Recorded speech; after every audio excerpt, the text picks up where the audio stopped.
ముందుకొచ్చారు. పోలీసు శాఖ తరఫున ఇలాంటి సరెండర్స్ అండర్ గ్రౌండ్ జీవితం గడుపుతున్నటువంటి కార్డర్స్ అందరూ కూడా ప్రభుత్వం ఏదైతే రీహాబిలిటేషన్ పాలసీ ఎన్నో ఏళ్లుగా అమలు చేస్తుందో ఆ రీహాబిలిటేషన్ పాలసీని వినియోగించుకోవడానికి జనజీవన శ్రవంతిలో కలిసి ఒక డెమోక్రటిక్ పద్ధతిలో వారి జీవనాన్ని కొనసాగించడానికి ఈరోజు జంపన్న, రజిత ఏ విధంగా అయితే సరెండర్ అయ్యారో మిగతా కార్డర్స్ అందరూ కూడా సరెండర్ అవ్వాలి అని చెప్పేసి వారందరికీ కూడా అప్పీల్ చేస్తున్నాం. డీటెయిల్స్లోకి వెళ్ళినట్లయితే జినుగు నరసింహారెడ్డి ఎలియాస్ జంపన్న గత 33 ఏళ్లలో దళ సభ్యుడిగా 1984లో అప్పుడున్నటువంటి పీపుల్స్ వార్ గ్రూప్ ఆర్గనైజేషన్లో చేరి అంచెలంచెలుగా ఎదుగుతూ ఈరోజు సరెండర్ అయ్యే రోజుకి తను member central committee CPI Maoist party, అట్లాగే member central regional bureau consisting of DKSZC, Telangana state committee, COB area, Chhattisgarh Orissa border area. దీంతో పాటుగా అతను is also member central military commission, is also member state committee Orissa, is looking after the Orissa state committee as a member. ఈ 4 పదవుల్లో ఉండి సైద్ధాంతికంగా పార్టీతో విభేదించి ఈరోజు పోలీసుల ముందు లొంగిపోవడం జరిగింది.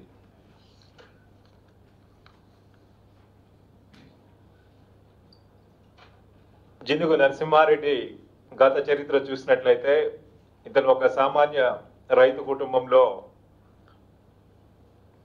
జన్మించడం జరిగింది. ఇతను చెట్లపాలెం గ్రామం, తొర్రూరు మండలం, మహబూబాబాద్ డిస్ట్రిక్ట్. అయితే తను ITI మల్లేపల్లిలో చదివేటప్పుడు అప్పుడు radical students union, people's war group యాక్టివిటీస్ని యాక్టివ్గా ప్రోత్సహిస్తున్నటువంటి పులి అంజయ్య ఎలియాస్ సాగర్ మిగతా వారితో కాంటాక్ట్లోకి వచ్చి ఈ ITIలో చదువుతున్నప్పుడు పార్టీ సిద్ధాంతాలకు ఇన్ఫ్లుయెన్స్ అయి పీపుల్స్ వార్ గ్రూప్లో మొట్టమొదటిసారిగా దళ మెంబర్గా తను జాయిన్ అవ్వడం జరిగింది 1984లో. ఆ తర్వాత త్వరితగతిన అతను 1985లో దళ కమాండర్గా, ఏటూరు నాగారం ఏరియా దళ కమాండర్గా ప్రమోట్ అయి 1985 నుంచి 1991కి వరకు పనిచేయడం జరిగింది. ఆ తర్వాత 1991లో అతను north Telangana forest division committee మెంబర్గా అతను అపాయింట్ చేయడం జరిగింది. ఈ north Telangana forest division committee ఆ రోజుల్లో ఈ దళంస్ operating in Warangal district, Khammam districts అన్నిటిని కూడా వారు పర్యవేక్షించడం జరిగేది. ఆ తర్వాత 1992లో తను north Telangana forest divisional committee సెక్రటరీగా మెంబర్గా ఉన్న తను 1992లో అతను సెక్రటరీగా ఛార్జ్ తీసుకోవడం, ఆ తర్వాత 1995 వరకు తను ఆ పదవిలో కొనసాగడం జరిగింది.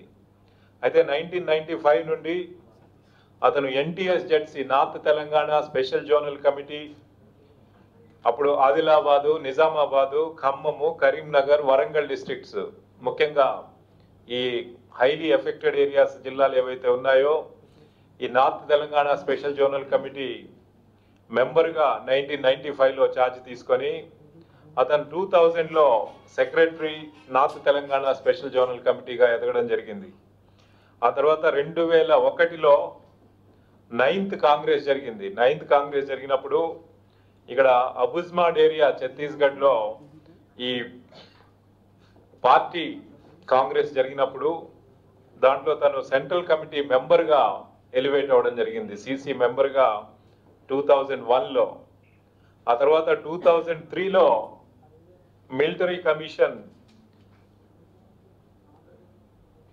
ఇన్ఛార్జిగా నార్త్ తెలంగాణ స్పెషల్ జోనల్ కమిటీకి రావడం జరిగింది 2003 నుండి. ఆ తర్వాత 9th కాంగ్రెస్లోనే మనకి ఆ యూనిటీ కాంగ్రెస్ ఎప్పుడైతే 9th Congress and unity Congress ఎప్పుడైతే 2004లో ఈ అప్పుడు పీపుల్స్ వార్ గ్రూపు, దాని తర్వాత ఎంసీసీఐ, ఈ రెండింటిని కూడా కలిపి భారతదేశం అంతా కూడా ఒక ఈ రెవల్యూషనరీ పార్టీ ఒక అంబ్రిల్లా కిందకి తీసుకురావడంలో కూడా ఇతను కీలక పాత్ర వహించాడు. ఆ తర్వాత ఈ 2007లో అతను సెంట్రల్ మిలిటరీ కమిషన్ మెంబర్గా ఛార్జ్ తీసుకోవడం జరిగింది.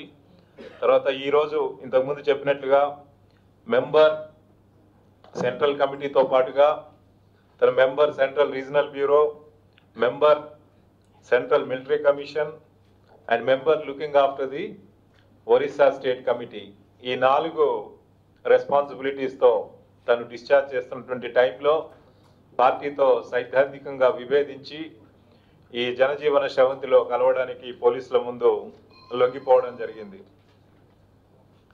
అయితే దాదాపుగా అతను 33 ఏళ్ల పాటు 1984లో పీపుల్స్ వార్ గ్రూప్ దళ మెంబర్గా ఐటీఐలో చదువుతున్నప్పుడు జాయిన్ అయిన దగ్గర నుంచి ఇప్పటివరకు 33 ఏళ్ళు పార్టీ యాక్టివిటీస్లో కార్యక్రమాల్లో పార్టిసిపేట్ చేశాడు. అతను మోర్ దాన్ 100 కేసెస్లో ఇన్వాల్వ్ అయినాడు. తెలంగాణలోనే మనకి 51 కేసులలో ఇతని ఇన్వాల్వ్మెంట్ ఉన్నది, మోర్ దాన్ 100 కేసెస్ టోటల్గా.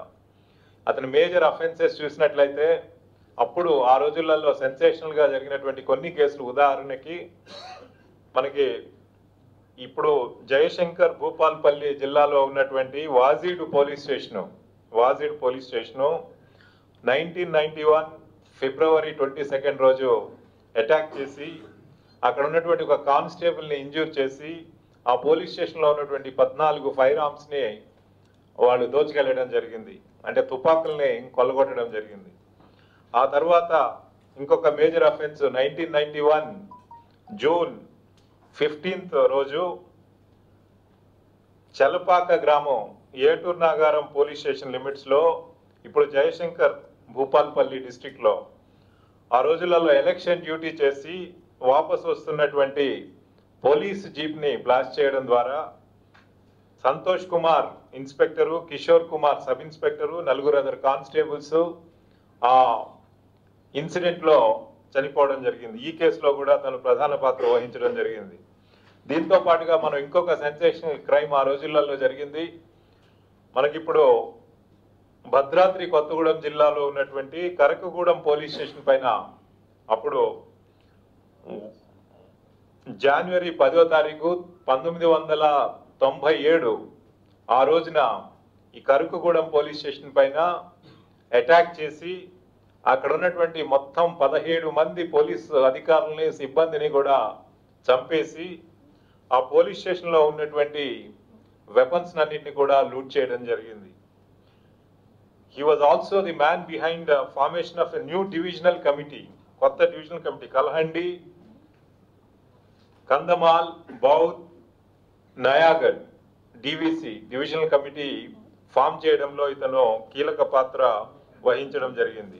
అయితే ఇది ఈ కేకేబిఎన్ డివిజనల్ కమిటీ ఏదైతే ఉందో ఈ పార్టీని స్ట్రెంథెన్ చేసే ప్రాసెస్లో ఒడిస్సా, జార్ఖండ్, డికేఎస్జెడ్సి ఈ మూడింటిని కూడా సంయుక్తంగా కోఆర్డినేట్ చేస్తూ ఆపరేట్ చేయడానికి ఈ కేకేబిఎన్ డివిజనల్ కమిటీని ఆ రోజులలో తను స్థాపించడం జరిగింది.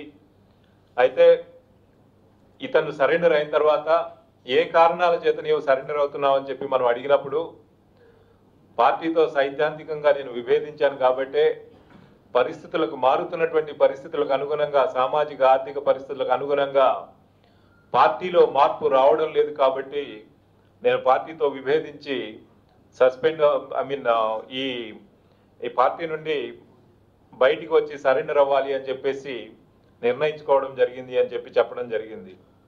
అయితే తన వైఫ్ రజిత ఏదైతే సరెండర్ అయిందో తన చరిత్రను చూసినట్లయితే హింజ్ అనిత ఎలియాస్ రజిత అమ్మాయి ప్రైమరీ ఎడ్యుకేషన్ దామెర గ్రామము మన వరంగల్ దగ్గరలో వరంగల్ రూరల్ డిస్ట్రిక్ట్ లో వస్తుంది. అట్లాగే ఇంటర్మీడియట్ ఆదర్శ్ జూనియర్ కాలేజీ హనంకొండలో చదవడం జరిగింది. అట్లాగే BSc Pingali degree college Vaddepalli హనంకొండలో చదవడం జరిగింది వరంగల్ డిస్ట్రిక్ట్ వరంగల్లో. అట్లాగే ఆమె MSc distance education Osmania university నుండి చేస్తున్నటువంటి సందర్భంలో తను అక్కడ వరంగల్లో ఉన్నప్పుడు ఆ ఏరియా లోకల్ ఆర్గనైజింగ్ కమిటీ ఏదైతే ఉందో LOS local organising squad Chityala local organising squad యొక్క దళ కమాండరు అప్పుడు రమాకాంత్ అని పనిచేసేవారు. ఆయన ఈ గ్రామంలోకి వాళ్ళ గ్రామంలోకి ఈ దామెర గ్రామంలో కంటిన్యూస్ గా విజిట్ చేయడం ద్వారా అప్పుడు చర్చలు జరుగుతున్నటువంటి సమయం 2004లో ఆ టైంలో కాంటాక్ట్ లోకి వచ్చి పార్టీతో ఇన్ఫ్లుయెన్స్ అయి తను అక్టోబర్ 2004లో ఈ మావోయిస్ట్ పార్టీలో జాయిన్ అవ్వడం జరిగింది. అయితే ఇనీషియల్ డేస్ లో north Telangana special zonal committee press team లో తను పని చేసేది. అయితే అదే టైంలో జినుగు నరసింహారెడ్డి ఎలియాస్ జంపన్న ఇప్పుడు ఎవరైతే సరెండర్ అయ్యారో తను ఆ ప్రెస్ టీమ్ కి ఇన్ఛార్జిగా ఉండేవాడు. North Telangana special zonal committee press team కి ఇన్ఛార్జిగా ఉండేవాడు కాబట్టి ఆ విధంగా తనకి పరిచయం అవ్వడం జరిగింది. అయితే ఈ రజిత 2006లో ఇక్కడ ఈ north Telangana special zonal committee press team నుండి సిఆర్పికి central regional bureau press team కి మార్చడం జరిగింది. ఆమెను ట్రాన్స్ఫర్ చేయడం జరిగింది. ఆ తర్వాత 2007లో ఆమెకి ఏసీఎం గా